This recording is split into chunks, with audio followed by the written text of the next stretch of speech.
Выязныя семінары для кіраўнікоў і спецыялістаў кансервавай прамысловасці на базе тых прадпрыемстваў, якія займаюцца непасрэдна вытворчасцю кансервавай прадукцыі, сталі добрай традыцыяй. Візіт на Століншчыну пачаўся з плянарнага пасяджэння, у рамках якога адбылося ўзнагароджанне лаўрэатаў конкурсу «Крыштальны яблык».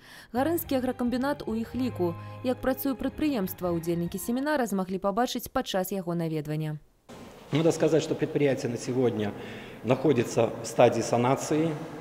Но тем не менее, в течение последних лет предприятие показывает стабильную работу, наращивает объемы производства, увеличивает объемы продаж, расширяет ассортимент производимой продукции.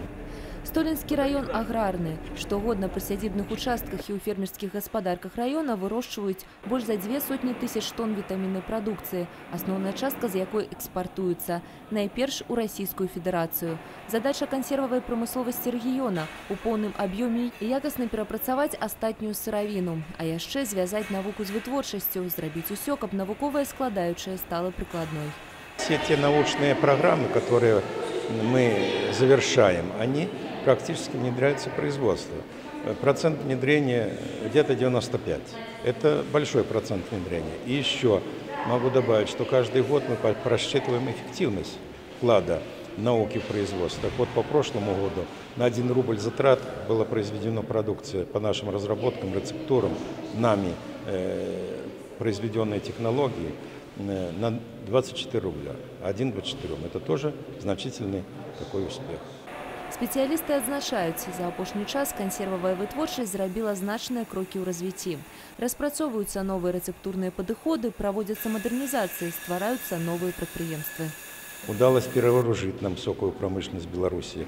Дальше пошли следующий шаг делать. Построены были ряд заводов, в том числе с нашим проектированием. Это и Барановский комбинат, и Быховский завод, концерны. Были построены 3 новых детских предприятия, новых цеха. Это и Малорите, это Клецке, это Витебске.